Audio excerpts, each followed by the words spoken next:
निवेश करने वालों के लिए बीता साल काफी उतार चढ़ाव भरा रहा है। लगातार 12 सालों तक एक तरफा तेजी दिखाने के बाद अब सोने की चाल को लेकर निवेशकों में थोड़ा असमंजस पैदा हो गया है। सबके मन में यही सवाल है कि क्या सोने में अब भी दमखम बाकी है या इससे दूर रहने में ही है भलाई। आपके पोर्टफोलियो में कितना सोना हो और क्या सावधानियां हैं बरतनी आपको, इसी पर हमारी खास पेशकश कमोडिटी कॉल गोल्ड स्पेशल।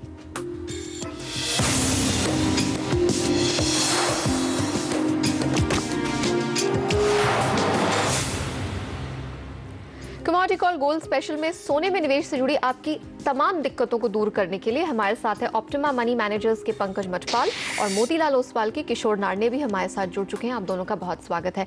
किशोर, पहला सवाल आपके लिए ही है। हाँ, हमने जाहिर तौर पर देखा कि जो 2000 से लेकर 2011 का रनअप था वो सिर्फ सोने के अपने दमखम पर आया था। 2012 में रुपए की कमजोरी ने काफी हद तक सपोर्ट किया और कुछ ठीक ठाक रिटर्न देखने को मिले। 2013 में चाल डगमगाती हुई दिख रही है। यहां से आने वाला साल सोने में निवेश के लिहाज से, रिटर्न के लिहाज से कैसा दिख रहा है आपको? नेहा, आपको मैं वापस मेरा व्यू दोहरा रहा हूँ कि यहाँ पे 2013 हमारे सबसे खराब साल रह सकता है in the sense of first correction, major correction in Indian markets जब से ये लिस्टिंग हुआ था इंडियन मार्केट्स में। और ज़्यादा इसका मतलब क्या है कि सालाना आपको ईयर ऑन ईयर में भी 15% से लेके 20% का करेक्शन ओवरऑल रह सकता है। दिस आई थिंक ये व्यू मैं काफ़ी टाइम से कम 3 महीने से ये मेंटेन कर रहा हूँ। और आई थिंक प्रॉब्ली एटलीस्ट जो है इनिशियली 28,000 का लेवल के आसपास का जो है वो इमीडिएट सपोर्ट्स मिलेगा। प्रॉब्ली वो भी टूटते हुए मुझे ज़्यादा सरप्राइज नहीं होगा। ओके, तो यहाँ से प्रेशर हो सकता है। हमने जिस तरह के रिकॉर्ड हाई लेवल्स पिछले साल बनते हुए देखे उसकी तो गुंजाइश कम है। हाँ, यहाँ से और करेक्शन जरूर देखने को मिल सकता है। इनफैक्ट हमारे साथ एक कॉलर जुड़ चुकी हैं, जागृति गोयल है इनका नाम, अलीगढ़ से हैं इस समय फोन लाइन पर। जागृति, पूछिए अपना सवाल। Good evening Neha ji. Good evening ma'am, मैंने 31,750 पे एक गोल्ड को बाय कर रखा है। ओके। और मैम ये मेरा लॉन्ग टर्म व्यू है, लगभग आप ये 4 से 6 महीनों के बीच में। हाँ।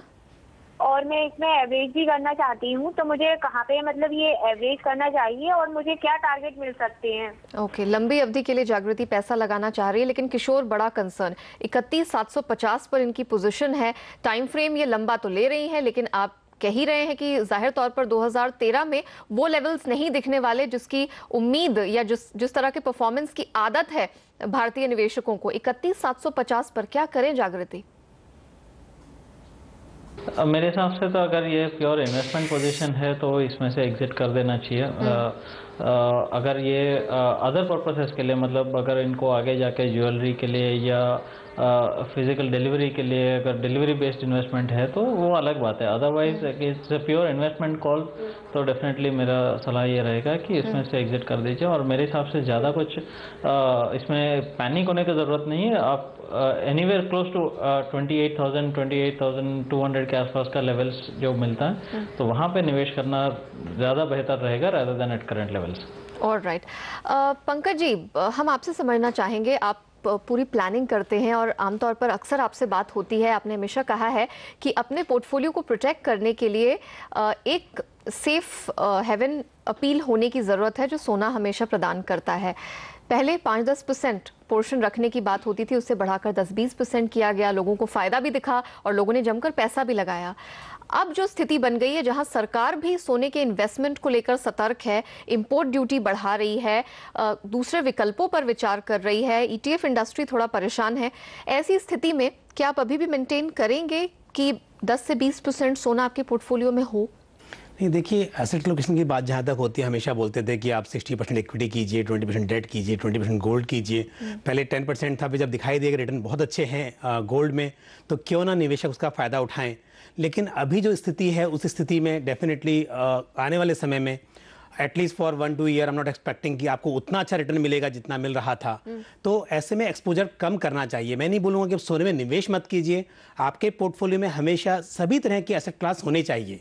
तो इक्विटी आपके पोर्टफोलियो में होना चाहिए, साथ ही गोल्ड भी होना चाहिए, बट कितना होना चाहिए वो समय पर निर्भर करता है। तो आज की स्थिति में मैं बोलूँगा कि लगभग 10% तक आप अपने पोर्टफोलियो में सोना निवेश कीजिए। चलिए, तो फिलहाल तो इस चर्चा में दो बातें सामने निकल कर आ रही है। पहला ये कि अगर आपने ऊंचे स्तरों पर पैसा लगाया है, एवरेज करने की सोच रहे हैं, तो आपको थोड़ा कॉशियसली ट्रेड करके चलना होगा। अपने जो पीरियड आपके टेन्योर हैं उसको बढ़ाना पड़ेगा निवेश के लिहाज से, और एवरेजिंग लोअर लेवल्स पर आपको करते रहना होगा। दूसरी बात यह है कि आपको पूरी तरह से अपने पोर्टफोलियो से सोने को बाहर नहीं करना है। थोड़ा सा आप एक्सपोजर अपना कम कर लीजिए, थोड़ा सा वेटेज कम कर लीजिए, लेकिन आपको ज्यादा केयरफुल रहने की जरूरत है। वक्त हुआ है एक छोटे से ब्रेक का।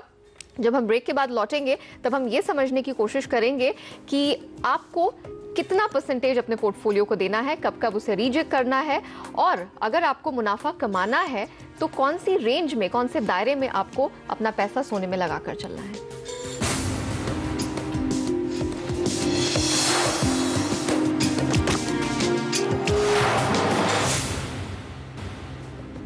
Welcome back. आप देख रहे हैं कमोडिटी कॉल गोल्ड स्पेशल, जहां हम सोने में निवेश से जुड़ी आपकी सारी उलझनों को दूर करने की कोशिश कर रहे हैं। पंकज जी, ब्रेक पर जाने से पहले हमने आपसे जानने की कोशिश की थी कि सोने में अब क्या एक्सपोजर घटाना चाहिए। आपने कहा कि अब वक्त है कि कुछ समय तक आपको रिड्यूस करना चाहिए। कितना रिडक्शन किया जाए, और क्या अभी लोगों को अपने सोने में निवेश करने के जो तरीके हैं, जैसे आमतौर पर SIP एक सबसे इंटेलिजेंट स्मार्ट तरीका माना जाता है, क्या उसमें भी कुछ फेरबदल करने की जरूरत है? देखिए, पहली बात है कितना एक्सपोजर होना चाहिए डिपेंड करेगा कि आपका ऑब्जेक्टिव ऑफ इन्वेस्टमेंट क्या है। अगर आप देखिए क्योंकि हम जब भी बात करते हैं फाइनेंशियल प्लानिंग में गोल को लेके बात करते हैं, आपको बच्चे की शादी करनी है, एजुकेशन है, रिटायरमेंट है, उस हिसाब से ही आप डिसाइड करते हैं एलोकेशन कितना होना चाहिए किसी भी एसेट क्लास का।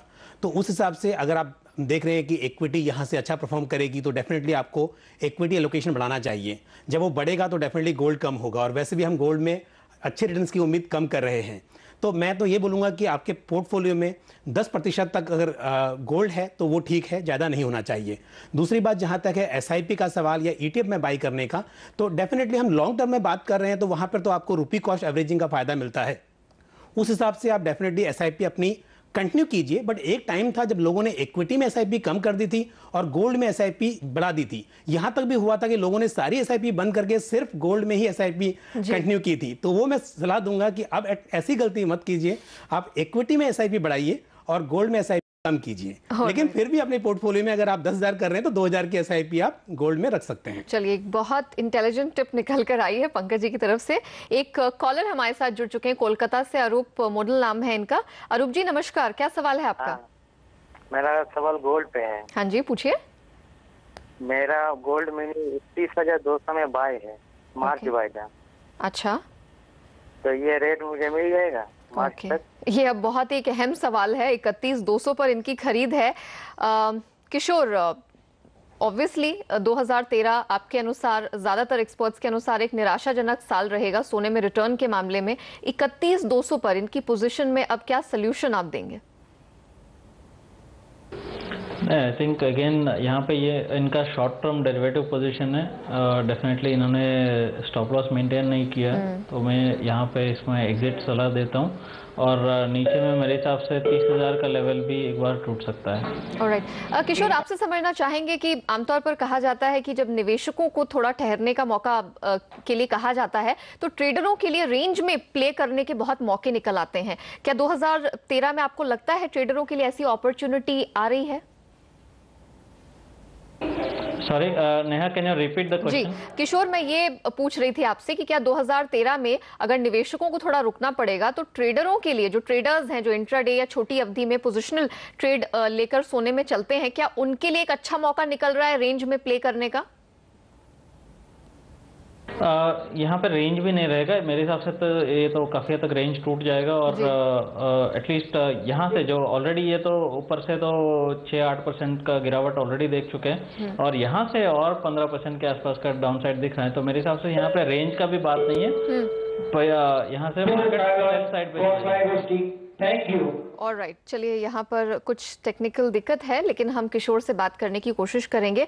इसी बीच पंकज आपसे समझना चाहेंगे, आमतौर पर जो पिछले 5 सालों में गोल्ड ईटीएफ एक बड़ा ही अच्छा विकल्प निवेशकों के लिए निकल कर आया है, एसआईपी का अच्छा तरीका रहा है। इसके साथ साथ हमने देखा है बहुत सारे ऑप्शंस निकल कर आए हैं, गोल्ड सेविंग्स फंड रहे हैं, ई गोल्ड जैसे ऑप्शंस हमने देखे हैं, काफ़ी लोगों ने इसको हाथों हाथ लिया भी है। आपको लगता है कि अब लोगों को अपने सोने में निवेश करने के जो विकल्प हैं उसको भी थोड़ा केयरफुली चुनना पड़ेगा? देखिए, हमेशा से मैं तो ये कहता हूँ, जब से ऑप्शन आपके पास आ गए हैं, पहले तो ऑप्शन नहीं था तो आपको फिजिकल गोल्ड में ही निवेश करना था, लेकिन जब से गोल्ड ईटीएफ, ई गोल्ड या गोल्ड सेविंग फंड्स आए हैं, और अभी तो कुछ जैसे रिलायंस माई गोल्ड प्लान, एक अलग तरह का प्लान आया है जहाँ पर कि वो गोल्ड में आपको निवेश करवा रहे हैं, आपको बाद में फिजिकल फॉर्म में डिलीवरी होगी। तो इस तरह से मतलब बहुत सारे विकल्प आ गए हैं। तो सलाह ये रहेगी कि लोगों को ये ऑप्शन लेने चाहिए। और टैक्स के हिसाब से भी बात करें तो गोल्ड, फिजिकल गोल्ड में निवेश करने के मुकाबले अगर आप गोल्ड ईटीएफ में करते हैं या गोल्ड सेविंग फंड में करते हैं तो ये आपके लिए फायदेमंद रहता है। और साथ ही जो स्टोर करने की एक प्रॉब्लम है, फिजिकल गोल्ड को आप स्टोर करने में लॉकर में रखेंगे या उस पर खर्च करेंगे, उसके बजाय पेपर गोल्ड बाय करते हैं तो सेफ्टी के लिहाज से भी वो आपके लिए बेहतर होता है। तो और दूसरी बात, फिर लमसम करने की बजाय आप एक एसआईपी के जरिए छोटी छोटी अमाउंट आप रेगुलर कर रहे हैं तो लंबी अवधि में आपको रुपी कॉस्ट एवरेजिंग का फायदा होगा और आपके निवेश पर आपको मुनाफा ज्यादा मिलेगा। चलिए, इसी बीच एक और कॉलर अपना सवाल हमसे पूछना चाहते हैं। सूरत से गौतम जी जुड़ चुके हैं। गौतम भाई नमस्कार, पूछिए अपना सवाल। हेलो। हाँ, अपना सवाल पूछिए। हाँ, मैंने 32,000 पे बाय किया है और मेरा 6 साल और 6 महीने का नजरिया है और मैं 1 साल तक भी रुक सकता हूँ, तो क्या रेंज होगा? चलिए, 32,000 पर काफी ऊंचे भाव पर लिया है, लेकिन 1 साल रुकने की ये सोच रहे हैं। किशोर, 1 साल के लिहाज से 32,000 आपको लगता है डिफिकल्ट है क्या? इनको अब यहाँ हथकंडे अपनाने पड़ेंगे? नहीं, अगेन यहाँ पे देयर इज अ कंफ्यूजन कि यहाँ पे एक शॉर्ट टर्म पोजीशन को लॉन्ग टर्म पोजीशन में कन्वर्ट करने का कोशिश कर रहा है, ऐसा लग रहा है मुझे। अगर ये फिजिकल गोल्ड है तो मुझे ज़्यादा दिक्कत नहीं नज़र आ रहा है, but otherwise it's a derivative position है। अगर एमसीएक्स में या वायदे में पोजीशन है तो इसमें से निकल के आ जाना चाहिए। और ऑलरेडी काफ़ी लॉस उनको ऑलरेडी लग रहे हैं, तो मेरे हिसाब से और लॉस ज़्यादा हो जाएगा। इससे अच्छा पहले इसमें से निकल जाइए। और सेकेंड बात यह है कि जो गोल्ड इन्वेस्टमेंट जो है वो लॉन्ग टर्म इन्वेस्टमेंट और शॉर्ट टर्म ट्रेडिंग में काफ़ी अंतर है। तो आई थिंक इन्वेस्टर्स उसको बहुत ही केयरफुली चूज करना पड़ेगा कि वो शॉर्ट टर्म ट्रेडिंग के लिए एंट्री कर रहे हैं कि लॉन्ग टर्म के लिए एंट्री कर रहे हैं। अगर लॉन्ग टर्म के लिए एंट्री कर रहे हैं तो फिर भी SIP route is much better, because ठीक है, भाव टूटते जाएगा तो नीचे में एटलीस्ट आपको एवरेजिंग करने के लिए मिल सकता है। बट अगर if you are trying to buy on derivative route and for long term, then उसका आपको काफ़ी ज़्यादा एम आने का चांसेस रहता है। बिल्कुल, काफ़ी अहम एडवाइस निकल कर आई है किशोर की तरफ से। हम रुकते हैं एक छोटे से ब्रेक के लिए। ब्रेक के बाद भी चर्चा जारी रहेगी, आप बने रहिए हमारे साथ।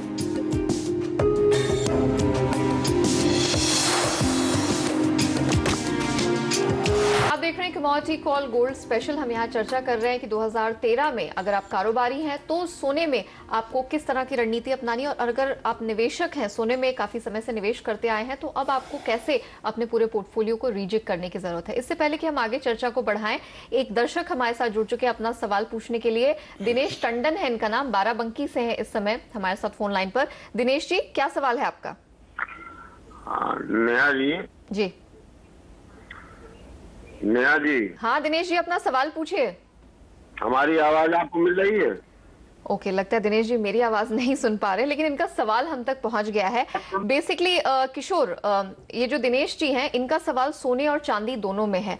मैं एक आपसे आप कह सकते एक यूनानिमस सवाल जो पूछूंगी, काफी लोगों का यहाँ पर कंफ्यूजन है कि सोने में अब ट्रेड करें, चांदी में ट्रेड करें, तो 2013 में वो क्या लेवल्स हों, क्योंकि आदत हो गई है उन्हें एक हायर लेवल देखने की। ऐसी स्थिति में वो क्या प्रिकॉशन अब एक ट्रेडर को सोने और चांदी में ट्रेड करके ट्रेडिंग के लिए चलना पड़ेगा 2013 में? Neha, basically if you see historical trends, gold जब भी करेक्ट किया था, सालाना उसका करेक्शन था करीब 30 से 33% के आसपास का करेक्शन होता है। तो आप अगर ये मानते हैं कि अगर 32,000 के आसपास का जो हाई है वहाँ से अगर 30% का अगर गिर जाएगा तो मतलब normal, that's a normal correction, so करीब करीब 8-9 हज़ार रुपये का गिरावट है, which will take it back to somewhere around 24,000 के आसपास तक भी लेके जा सकता है। तो मेरे हिसाब से फिर भी मैं काफ़ी कंजर्वेटिव 15 से 20% का डाउनसाइड बता रहा हूँ, so that is very conservative estimate. उसमें जो कंजर्वेटिव एस्टिमेट में मेरे हिसाब से 8 से 10% का रुपी अप्रिसिएशन भी इसमें इनबिल्ट है। तो मेरे हिसाब से यहाँ पे लॉन्ग टर्म इन्वेस्टर हो या शॉर्ट टर्म इन्वेस्टर हो, दोनों के लिए गोल्ड का जो लेवल है, level is very important. Any commodity और any asset class for that matter, उसका वैल्यूएशन बहुत इंपॉर्टेंट होता है। यहाँ पे gold is not attractive as far as price is concern. अगर प्राइस के अलावा जो दूसरा एसेट क्लासेस के अगर कंपैरेटिवली गोल्ड कम रिटर्न्स देगा, तो मेरे हिसाब से participation should be on derivative market. वहां पे आपका अगर फिजिकल गोल्ड होल्डिंग से आपका ETF होल्डिंग है तो उसको आप एग्जिट नहीं करें और उसके सामने आप MCX पे हेज करके चले, तो एटलीस्ट आपका जो डाउन साइड है वो प्रोटेक्टेड रहेगा और लॉन्ग टर्म आपका जो इन्वेस्टमेंट है वो आपके पोर्टफोलियो में ऐसा ही पड़े रहेंगे। ऑलराइट पंकज, एक सवाल आपके लिए। आपने कहा कि ऑब्जेक्टिव को ध्यान में रखकर सोने में निवेश को आपको बढ़ाना है या घटाना है। यहाँ 3 कैटेगरीज हम लेकर चलते हैं। एक तो प्रोफेशनल्स जिन्होंने जस्ट अभी कमाई शुरू की है, अपना एक पोर्टफोलियो बनाने की तरफ कदम बढ़ा रहे हैं। दूसरे वो फैमिली पर्संस हैं, अपने बच्चों के लिए सोने में निवेश कर रहे हैं। और तीसरे पेंशनर्स। इन तीनों कैटेगरीज के लिए अब 2013 में सोने के निवेश से जुड़ी किन बातों पर फोकस करना जरूरी है? देखिए, यहाँ पर क्या जब बात कर रहे हैं बहुत लंबी अवधि की, आपने बोला कि यंगस्टर हैं जिन्होंने अभी प्रोफेशन स्टार्ट किया है, उनके पास बहुत लंबी अवधि है, तो उनके गोल भी डिफरेंट होते हैं। हो सकता है गोल है घर लेना है, 4-5 साल के बाद में गाड़ी लेनी है, या रिटायरमेंट की बात करते हैं, तो उस हिसाब से आपका एलोकेशन होगा डिफरेंट चीज़ों के लिए। तो यहाँ पर लंबी अवधि की हम बात करते हैं तो इक्विटी, हमेशा इक्विटी और रियल एस्टेट 2 चीज़ें हैं जहाँ पर आपको लंबी अवधि में हमेशा ज़्यादा रिटर्न मिलते हैं compare to any other asset exposure कम होगा इनके लिए? हाँ, गोल्ड का एक्सपोजर इनके लिए कम होना चाहिए। रही बात इन लोगों की जो आप ऑलरेडी पेंशनर्स हैं, उनके लिए बिकॉज आप बहुत ज़्यादा उतार चढ़ाव को ध्यान में रखते हुए आप इक्विटी में इन्वेस्टमेंट्स की सलाह नहीं दे सकते हैं। वहाँ पर आप कुछ गोल्ड, जो कि एक सेफ इन्वेस्टमेंट तो माना ही जाता है, कम से कम अगर रिटर्न्स बहुत अच्छे नहीं भी मिलेंगे आगे, तो वहाँ पे 10-15% आप करिए और डेट में एलोकेशन थोड़ा ज़्यादा रखिए, इक्विटी में कम कीजिए। तो उस हिसाब से आप इसके साथ साथ कि आपका रिस्क एपेटाइट क्या है और इन्वेस्टमेंट होराइजन क्या है, उसको ध्यान में रखते हुए आप डिसाइड कीजिए कितना लोकेशन होना चाहिए। चलिए, इसी के साथ हमारी खास चर्चा में इतना ही। किशोर, पंकज जी, आप दोनों का बहुत शुक्रिया समय निकालने के लिए और हमारे दर्शकों की उलझनों को, सोने में निवेश से जुड़े उनकी उलझनों को दूर करने के लिए। तो फिलहाल हमारी खास चर्चा में इतना ही। हमें दीजिए इजाजत। नमस्कार।